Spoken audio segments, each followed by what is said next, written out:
Olá pessoal, tudo bem com vocês? Estou gravando essa aula adicional para a gente falar um pouquinho, fazer uma retomada de algumas questões que eu acho que ficaram de ser elucidadas do tópico anterior e também já dando início em alguns temas que serão debatidos nesse nosso terceiro tópico de estudos na disciplina de alfabetização e letramento. Veja bem, é uma aula complementar, com assuntos, uma conversa complementar, né, para além dos textos que eu indiquei para vocês ali na nossa sala virtual. Opa, aqui. Então, é a nossa segunda videoaula, né? Referente ao tópico de aprendizagem da língua escrita, métodos e aspectos linguísticos. Então, deixei alguns textos para vocês e queria trazer uma conversa, traçar uma conversa aqui para vocês, né? Então, antes de tudo, nunca sei como deixar aqui essa câmera para não atrapalhar os slides. Vou tentar deixar aqui. Então, antes de tudo, quero falar com vocês sobre algumas questões, sobre duas questões importantes que vocês precisam ter em mente quando a gente está falando de alfabetização. Primeiro, é a questão do PNAEC, que talvez alguns de vocês já tenham ouvido falar, né, que esse sigla significa Pacto Nacional pela Alfabetização na Idade Certa. Então, é um compromisso que o Ministério da Educação assumiu ali em 2012, né, junto com os entes federais, para atender a quinta meta do Plano Nacional de Educação. E essa meta diz o quê? Estabelece, na verdade, né, a obrigatoriedade de alfabetizar todas as crianças, no máximo até o final do terceiro ano do ensino fundamental. E por si só, esse pacto já gera uma série de problemas, né? Enfim, de contradições, porque a gente sabe que na realidade do Brasil, comentei na outra aula, acredito, que é muito difícil que a gente consiga alfabetizar todas as crianças do terceiro ano fundamental. Seria um sonho, né? Se isso ocorresse de fato.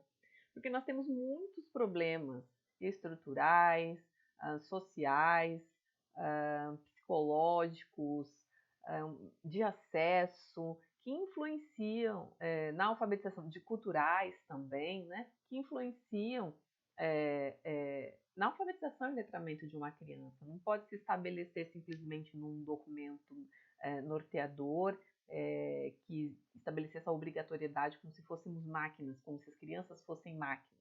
Mas, enfim, não quero entrar nessa seara, só quero fazer esse comentário com vocês que existe esse pacto, ele está em vigor, e os professores das escolas que aderem ao pacto, eles passam por uma formação, que é essa formação do PNAEC, que é de 180 horas, e é uma formação que muitos professores falam muito bem dela, porque é uma formação bastante prática, bastante metodológica, mas tem muitos professores que criticam bastante também a formação, exatamente porque ela está muito relacionada com hoje não quer passar minha tela, com essas questões da Política Nacional de Alfabetização, né? Essas questões da Política Nacional de Alfabetização, elas acabam gerando uma série de desconfortos, né? Porque traz à tona um debate que é um debate que já estava vencido há algum tempo aqui no nosso país, né? Que é a questão que é a questão do método de alfabetização. Já que o governo tem essa pressa de alfabetizar as crianças, é natural de que eles comecem a interferir, a repensar os métodos que eram garantidos e sugeridos no currículo orientador anteriormente, né? Então, veja, a gente tem uma série de situações, né? A gente tem ali o PNAEC, que acontece com esse pacto, ele começa a ser repensado a partir dos resultados das avaliações de larga escala. Aí você vai perguntar, nossa, mas tem avaliação de larga escala para as crianças? Tem, é o ANA, né? E que é a Avaliação Nacional de Alfabetização. Claro que a criança, ela não faz essa prova, não é toda criança que faz a provinha ali, né? São relatórios, né, emitidos pelos professores, pelos docentes e pela escola, pela gestão, em que avalia os níveis de alfabetização ali das crianças, né? Então, é tudo bastante formal, mas ele traz dados interessantes e importantes, por isso que a gente sabe também da importância de se considerar todos aqueles aspectos que eu disse para vocês, né, sociais, econômicos, culturais, para pensar o que faz com que algumas crianças atinjam, conquistem, alcancem a alfabetização e letramento antes que outras crianças. Então, são relatórios importantes. Mas aí vem o governo a ser tomadas políticas e sistematiza esse desejo, né? Então, a gente viu que ali em 2012 a gente tem um PNAEC, em 2019, aí mais recente, depois da BNCC, que a BNCC foi ali em 2017, né? Que foi ratificada, mas entrou em vigor mesmo em 2018. Então a gente percebeu que o governo começou a apresentar mais detalhes, né, dessa política, dessa intenção nacional de alfabetização. Então foi publicado como um decreto e a justificativa é de que o nosso país, a partir das avaliações dos relatórios emitidos, não segue, não acompanha as evidências científicas sobre a área da educação e que por isso a gente não consegue avançar nas questões de alfabetização das crianças até 8 anos de idade, né? Então, a ideia que é apresentada pelo MEC é que esse plano, essa política, na verdade, né, de alfabetização, ela tem um ideal de mostrar ideias mais atuais de ensino, aprendizagem em relação à alfabetização, né? E aí, ao querer apresentar ideias mais atuais, começam as críticas por parte dos educadores, por parte dos pesquisadores de educação, e principalmente dos que são imersos, né, no mundo da alfabetização e letramento, no mundo das aprendizagens ali das crianças. Porque os especialistas eles acabaram criticando de que o documento é uma cartilha, se chama, né? É uma cartilha da Política Nacional de Alfabetização. Então eles dizem assim, essa cartilha, esse caderno é muito genérico, né? Então impede com que a gente consiga perceber na descrição do documento algum resultado efetivo de aprendizagem, mais ou menos isso, né, que eles estão dizendo, porque de fato o documento ele não traz soluções e nem sugestões, mas ele deixa ali implicitamente de que o método sugerido é um método fônico. E por isso que eu estou trazendo esse assunto para vocês, né? A gente viu, vou olhar aqui para o lateral, porque o meu slide está aqui na lateral, que fica muito pequeno, né? Então, a gente está falando o que do método fônico? Que sim, talvez alguns de vocês tenham sido alfabetizados pelo método fônico, quem utilizou cartilhas, né? Acabou utilizando de alguma forma sobre método fônico. Eu fui alfabetizada também, né? Com cartilha, com método fônico. Ninguém está criticando que dá errado, não é isso. Mas é que passa por cima de batalhas curriculares que foram variadas, foram batalhadas há bastante tempo. Então, você vai dizer, mas qual era o método aconselhado antes, né? Pelos documentos curriculares orientadores, pelas diretrizes.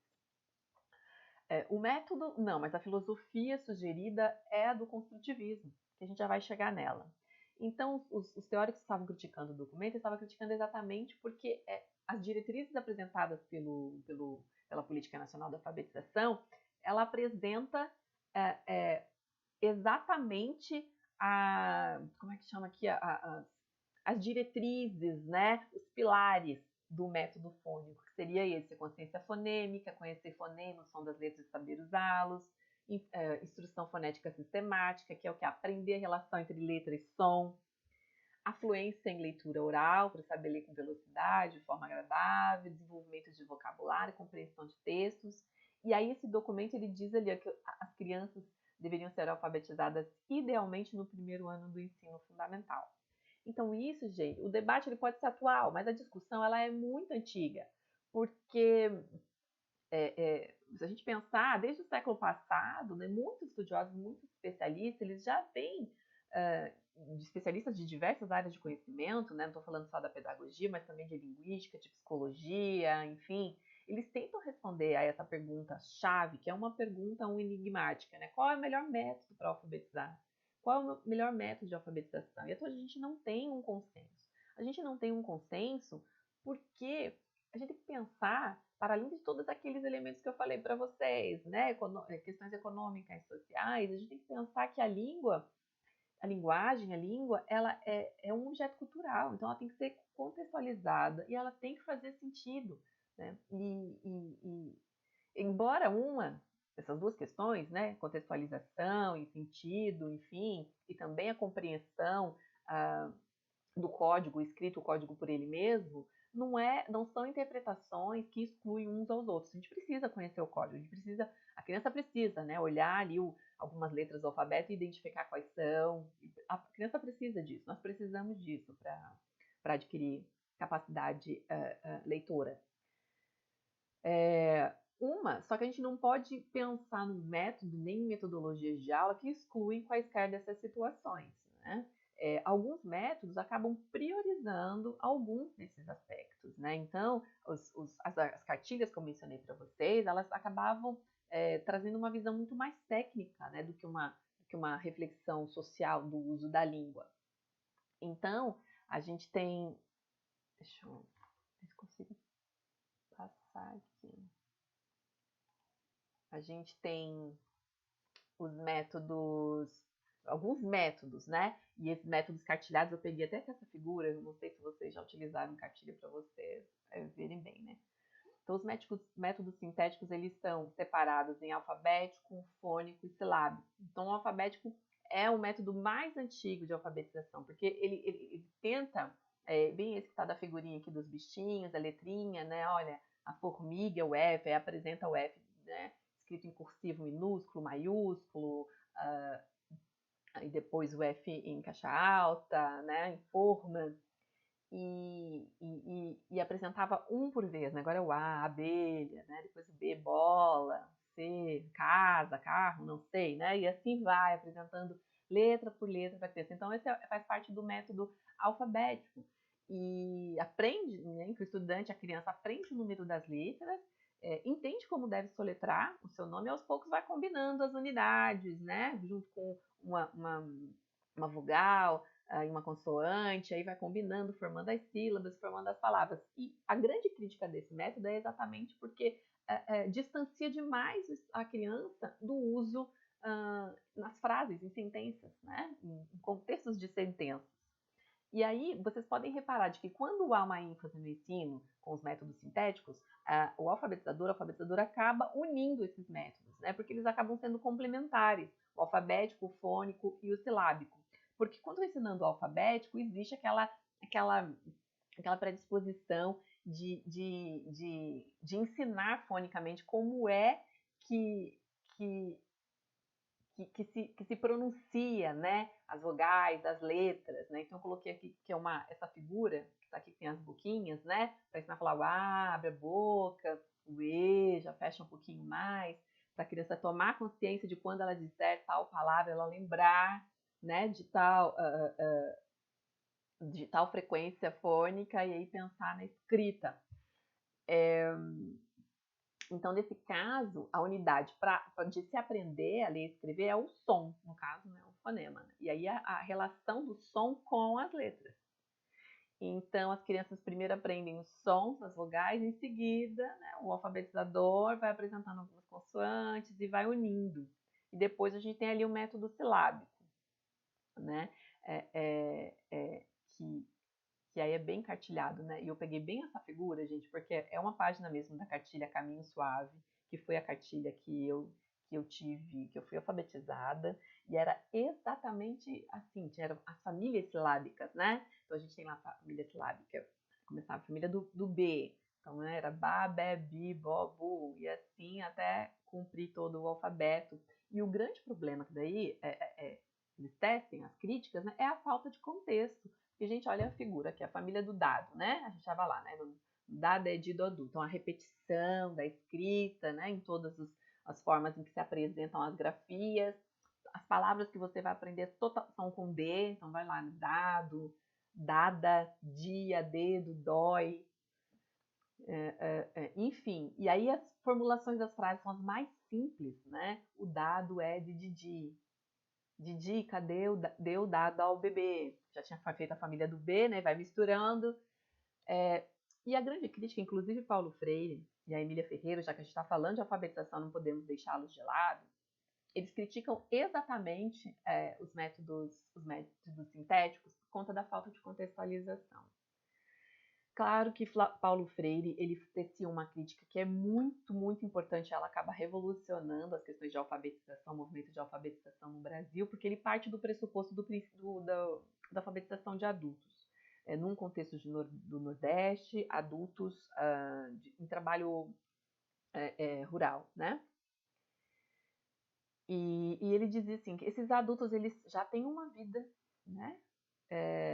Eles conhecem, em sua grande parte, a numeração, mas conhecem porque é necessário conhecer, porque eles vendem o produto do seu trabalho, eles usam transporte, né? Então pegam ônibus, eles conhecem de alguma forma o código escrito de uma leitura muito individual, eles já têm uma leitura de mundo, é assim que Paulo Freire se refere, né?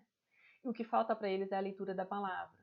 Só que se eu chego para alfabetizar esses adultos com o grande exemplo que o Paulo Freire cita, que é muito mencionado, né, que é o vovô viu a uva, que ele vai mencionar a família do V, e na cartilha Caminho Suave, quando tem a família do V, é realmente assim. O vovô viu a uva, a Eva viu a uva, e ele dizia o que sentido isso faz para os estudantes, para os adultos, né? Se muitos aqui nem uva comeram. Então, assim, existe muita abstração e distancia demais eles da leitura de mundo que eles já possuem, né? Do contexto de vida. Então, ele falou assim, a gente tem que ensinar com as palavras que fazem sentido, são as palavras do dia a dia desses adultos. E por que não a gente fazer isso com a criança? Enquanto Paulo Freire levantava essa bandeira, Emília Ferreira já levantava essa bandeira também. Ela dizia, tem que fazer sentido, a gente tem que a alfabetização ela tem que fazer sentido para a criança. Então, veja, a crítica para esse método, ela é bastante contundente. Mas daqui a pouco eu vou falar uma coisinha aqui para você sobre o método fônico. Deixa eu até voltar aqui, né? Então, a grande crítica que os estudiosos colocam, né, sobre tudo isso é a falta de contexto, né? Porque é difícil você sustentar uma unidade que ela é muito abstrata, desculpa, da língua. Por exemplo, quando você está falando do fônico, o som, ela é muito abstrata, porque você... Hoje foi difícil, né? Porque você, ao ficar falando, né? Tem que falar abelha, né? Oi, para reparar. A gente não conversa assim. A gente fala, olha, viu uma abelha, olha a abelha. Então, assim, essa pausa fônica, ela é bastante terapêutica. Isso que eu quero falar daqui a pouco. Não é um método errado, equivocado, não é isso. Em alguns contextos, dependendo das crianças, nós vamos fazer uso, sim, né, dos métodos sintéticos. Mas o grande problema é você tirar a criança de um lugar de compreensão que ela já tem do próprio uso da fala, do próprio uso da palavra. Então, essa é uma crítica, né?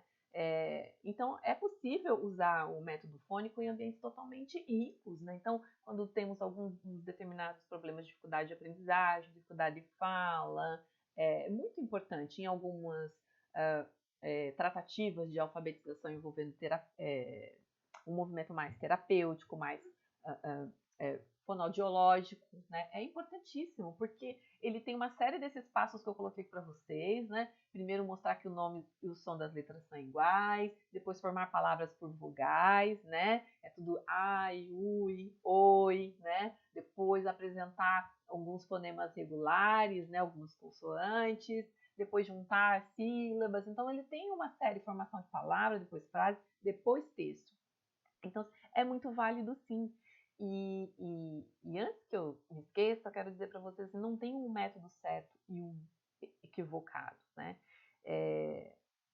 Inclusive, mesmo as escolas, os alfabetizadores que se utilizam da filosofia construtivista de alfabetização, que ela está muito mais voltada para o método global, em alguns momentos, com algumas crianças, com algumas estratégias didáticas, nós vamos fazer uso, né, do método fônico, do método silábico, e não tem problema algum nisso. A gente só não pode levantar essa bandeira de que são métodos imprescindíveis e que vão alfabetizar a letra de crianças, exatamente porque nós já utilizamos por muitos anos esse método, e o que nós acabávamos, nós, por meio das pesquisas, né, por meio das pesquisas, das avaliações, enfim, dos censos, é que a possibilidade de se alfabetizar funcionalmente uma pessoa utilizando esses métodos é muito maior do que com os métodos globais.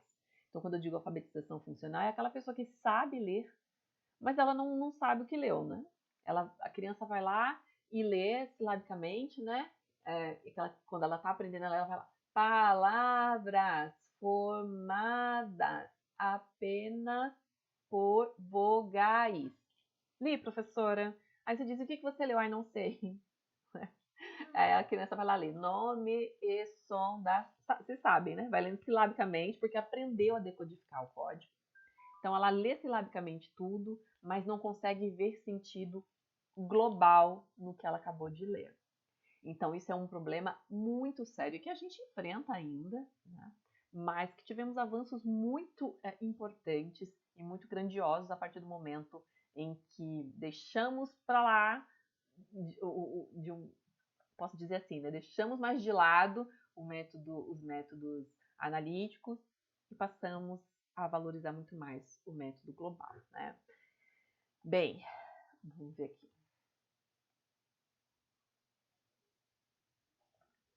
Opa, desculpa, eu falei analíticos global, não, sintéticos, né? E passamos a considerar mais os métodos analíticos. Também estou aqui já me confundindo. E também tem outra coisa, né, que eu esqueci de falar para você sobre as críticas. Ainda voltando para as críticas, não posso esquecer de falar isso, né? Porque algumas letras têm mais de um som, né? E já é bastante complicado essa explicação isolada, porque o que acontece é que a prática é que vai nos ensinando a diferenciar, né, a escrita, porque a língua portuguesa é bastante complexa. E aí o exemplo que mais comum é a letra S, porque tem hora, em algumas palavras, ela de fato vai ter o som de S, mas em outras palavras, a letra S vai ter o som de Z. Né? Então, quando eu digo que é casa, casa se escreve com S, mas tem som de Z. Sapo escreve com S e tem som de S. Enfim, aí depois o X e o CH também. Então, não tem uma regra. Né? Então, o método fônico, ele acaba que precisa abrir a explicação para algumas exceções, e é bastante difícil para a criança compreender. Então, num contexto de escrita de leitura analítica, de leitura global, a criança consegue perceber com mais facilidade a prática, né? Às vezes até a gente acaba esquecendo, né? E vamos pensar no J e no G, em palavras, né? Que você tem o som porque a família do G ali é complexa, né? Porque você tem o G, o G, que se escreve G, o E, e é muito difícil quando chega a ensinar silabicamente a família, né? Aí o GI, mas você também tem o GI, pode falar GI, você pode, né, nomes próprios, enfim, algumas palavras vai ter o GI, em outras palavras vai ter G ou I. Então, assim, o método fônico, silábico, ele chega nesses momentos que são os momentos da alfabetização complexa, das sílabas complexas, né, ou das famílias silábicas complexas. E no método analítico, né, que a gente pratica palavração, sentenciação, enfim, né, leitura global, a ideia é que com a constância da leitura, da escrita, claro, né, percebendo as questões gramaticais, as diferenciações gramaticais, a criança internaliza com mais facilidade, com mais propriedade. Enfim, né, então, dito isso das críticas, a gente pode falar agora dos métodos analíticos, né. O método analítico, ele acaba falando das questões bem contrárias aos métodos, aos sintéticos, né? Então, que essa parte do todo, ela parte do global, por exemplo, partir de um texto simples, voltado para a idade, com palavras acessíveis e de conhecimento da criança, para depois olhar mais atentamente para os fragmentos desse texto, para as partes dos textos, né? As palavras, as sílabas, os sons, né? Mas de uma maneira mais geral e mais contextualizada. Então, a prioridade do método analítico é compreender o sentido do que se está lendo, né? É compreender o significado. Então, a gente valoriza sempre o que é de interesse, o que é próximo ao universo da criança, para que ela tenha mais interesse pela leitura e que consiga ver sentido no que está aprendendo, no que está lendo, no que deseja escrever. Não é porque o método analítico ele é mais carregado de sentido que ele não sofre críticas, não sofre crítica também, né? Porque as críticas que fazem sobre os métodos analíticos, elas estão voltadas ao fato de que não se trata a escrita como um código escrito, né? Se apoiam em capacidade de memorização. Vocês viram que eu acabei de mencionar, olha, com a constância da leitura, da escrita, você internaliza, não memoriza, porque a ideia é internalizar a escrita e não memorizar. Mas a crítica é de que o método analítico, ele dá uma forçada na memorização, exige memorização, enfim. Mas se a gente pensar em memorização, os métodos sintéticos também exigem, né, memorização, né? Bom, estou trazendo aqui para vocês as questões críticas, né? Então, para o método global, tudo começa pelo texto. Depois do texto, que o estudante, que o aprendiz, ele vai ter um contato com a história, e aí a gente vai fragmentar o texto em palavras, em frases que fazem sentido, que tenham mais significado, para que eles consigam decompor a palavra, né? Então, a criança, ela precisa entender, a ideia é que a criança precisa entender para que serve ler e escrever, né? Então, ela tem que observar ali aquele texto, aquela sentença, e precisa extrair dela o sentido, que mensagem ela quer passar. E a partir daí, o processo de alfabetização ele se torna mais... as intervenções, né, no processo de alfabetização começam. Bem, deixa eu ver... Tá, daí... palavração e sentenciação é algo que também se usa muito no método analítico, porque na palavração, por exemplo, os professores, alguns de vocês podem ter utilizado ou, né, podem ter passado por essa experiência alfabetizadora, que o alfabetizador professor, ele usa cartões, né, fichas. Eu até botei aqui no slide aqui, né, um exemplo muito comum de ficha para palavração e sentenciação que os professores usam, né? E a ideia é trabalhar, por exemplo, nessa sentença, trabalhar a diferença do X e do CH, em que contexto essas palavras são utilizadas, enfim. Né? Então, a prioridade dessa sentença é trazer um confronto com esses fonemas, né? E aí a frase está assim, né? A chuva vem do céu, molha tudo aqui embaixo. Então, a gente já está na chuva, que usa CH, embaixo é X, né? Os sons são os mesmos, né? Lava as ruas e as casas e também o sapato. Aí nós temos casa, né, com S, sapato, com S, com sons distintos. Então, aqui eu estou usando todo o contexto que eu preciso problematizar e ensinar diferente numa sentenciação. Vou trazendo palavras, alguns cartões terão só palavra, chuva, né, embaixo, ou eu coloco as crianças para produzir esses cartazes, ou grifar, né, o que elas entendem que ficou diferente, que tem o mesmo som. Tem uma série de possibilidades de trabalhar com esses cartões de leitura para alfabetização, que seria deste método analítico envolvendo palavração e sentenciação. Então, acaba que as palavras a gente usa a sentença inteira e vai decompondo, né? As palavras, depois as sílabas, as letras, grifando as que são mais fáceis ou difíceis e frisando a leitura de uma sentença toda que faça sentido, né? Então, assim como os demais métodos analíticos, a preocupação central, né, do global, palavração, sentenciação, é apresentar uma leitura com ênfase no significado das palavras, né, e não nos códigos, não nas letrinhas, não nas sílabas, sim nas palavras, e aí pensar na decomposição delas, né?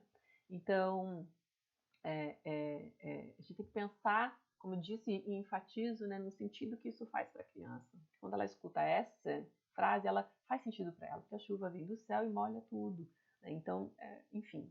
Então, é essa a ideia, né? A ideia do método analítico é pensar nos aspectos globais da leitura, e isso pode também ser levado para as questões de palavração e sentenciação, em questões, em elementos textuais, que façam sentido e que exijam uma atenção, que exijam uma internalização por parte do leitor.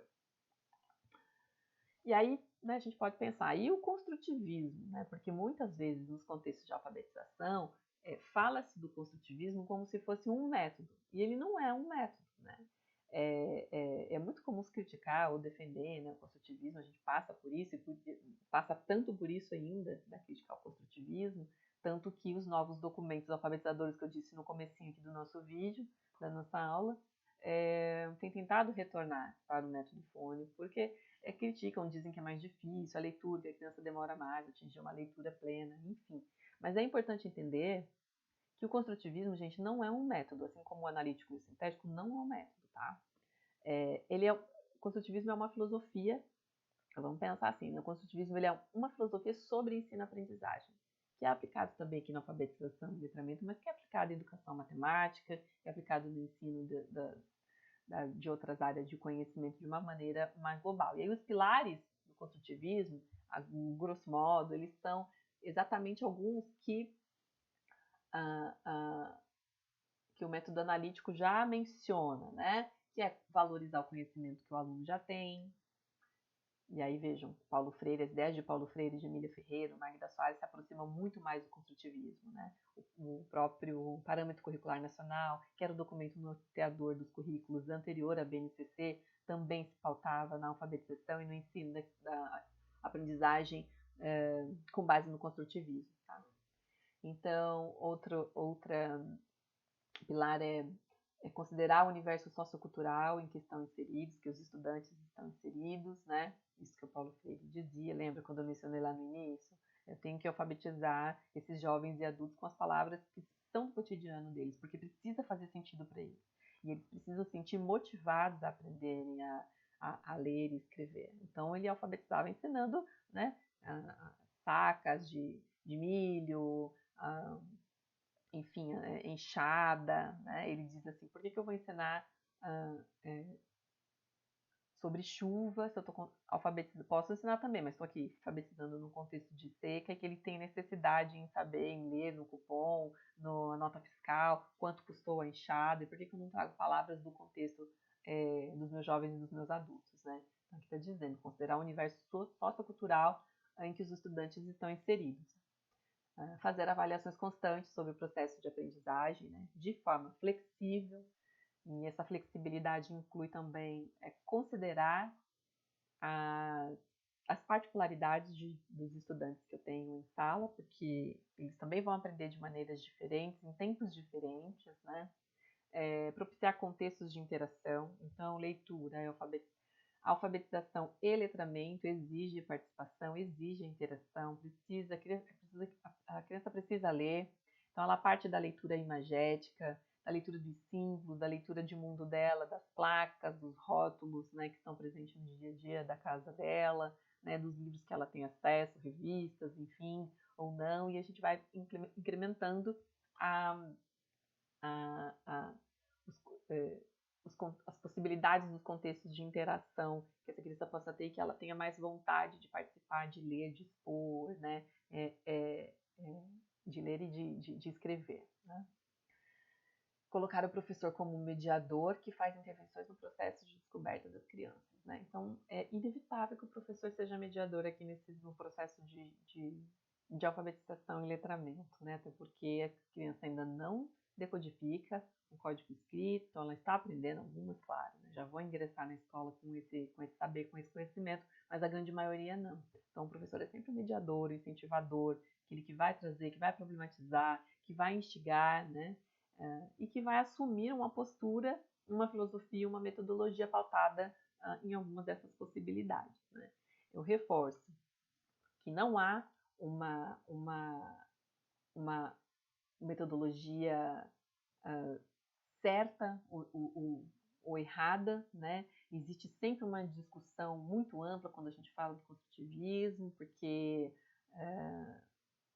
né, diz que não é espontâneo, na leitura não é espontânea, não é mesmo, mas em relação ao objeto, né, que é o texto, a interação com o professor, as crianças acabam vivendo esse processo de aprendizagem. Elas leem o que interessa, elas gostam de identificar que estão aprendendo. Durante as aulas, a escola acaba monitorando, né, em que momento o processo da alfabetização de cada criança está. Então, alguns já conhecem as letras e já fazem relações sonoras, outros não. Então, vai ter algum momento em que a gente precisa, sim, utilizar dos métodos sintéticos, porque as crianças têm um momento e um movimento de aprendizagem diferenciado uma das outras, então é natural de que algumas atividades para algumas crianças elas serão mais pautadas nos métodos sintéticos, né? Outras elas já conhecem esses sons, as letras, as sílabas, escreve o próprio nome, a gente já pode com certeza passar para o método analítico, enfim, e a ideia é que as crianças estão sempre muito dispostas a aprenderem a ler e escrever, porque elas sabem da importância, elas veem a importância na maioria dos seus contextos, né, dos seus contextos, que é importante saber ler, né, identificar a tecla do que está escrito no tal livro, na receita, enfim, na caixa que está lá na casa dela, numa embalagem, elas querem se apropriar. Então a gente precisa aproveitar dessa vontade que as crianças têm e trabalhar com textos conhecidos, com possibilidades conhecidas e com possibilidades também mais criativas e divertidas. Mas a ideia é falar que a culpa da questão de não conseguirmos alfabetizar em grande parte as crianças até o terceiro ano do fundamental, como prevê as orientações da Política Nacional de Alfabetização, não é para culpar o método, tá, gente? Porque, assim, a gente fala, existe essas críticas todas que eu vou lançando para vocês, é como se fosse culpa única e exclusivamente do método, e não é, né? Se a gente fala sobre método, que é o método que não funciona, é como se a gente culpasse o método por algumas questões de fracasso escolar. No nosso país não é bem assim, né? A gente precisa entender de que o método não é o vilão, tanto que eu acabei de dizer para vocês, é muito natural que a gente recorra a algumas atividades a depender do conhecimento que a criança já traz, vai brincar, vai transpor, né? Vai ficar entre os métodos, né? Não vai ser um único e exclusivo método, mas a gente precisa perceber que são fatores econômicos, né? Fatores emocionais, né? Psicológicos, sociais, culturais estão envolvidos também. E que é muito natural, nós temos crianças, inclusive no 4º ano do fundamental, no 5º ano, que não têm uma alfabetização plena. E aí a gente precisa ter esse olhar pedagógico, esse olhar multidisciplinar, contar com uma boa equipe, para que a gente consiga entender quais as questões que estão operando na vida e na vida daquela criança que está influenciando no movimento de aprendizagem, na aquisição da leitura, na aquisição da escrita. Então, é basicamente sobre isso que a gente fala ali nos estudos de caso, né? Então, vejam, não é a questão do método exclusivamente, mas identificando um determinado problema, a gente consegue entender que um determinado método pode ser mais eficaz para um caso específico do que para outro. Então, acho que os métodos estão aí, eles podem ser explorados, eles só não precisam de bandeiras, eles não precisam de prescrições únicas, né? A gente já estudou muito, já tem muitas pesquisas, os pesquisadores já avançaram bastante para chegar na defesa de que o construtivismo, que os métodos analíticos, eles propiciam uma leitura mais efetiva, que tem resultados mais eficazes na interpretação de texto, e é isso que a gente sente mais falta, né, gente? A interpretação de texto. Então, não dá para reduzir e culpar unicamente os métodos, né? Nosso olhar precisa estar mais atento para outras questões que são postas e que desafiam o contexto da educação. Bom, a conversa era essa. Queria lançar essas questões para vocês, porque eu fiquei sentindo que faltou isso no tópico anterior, e aí já vai ajudar a dialogar também com os textos e com as leituras desse nosso novo tópico de ensino. Espero que vocês gostem e que essa conversa aqui ajude alguma coisa. Se vocês tiverem alguma dúvida sobre algum conceito, algo que eu tenho aqui me atrapalhado, que às vezes dá uma engasgada, esquece, volta, é normal, mas se vocês ficarem com alguma dúvida, pode entrar em contato, tá bom? Que eu retomo alguma explicação de conceito, posso ampliar também as indicações de leitura.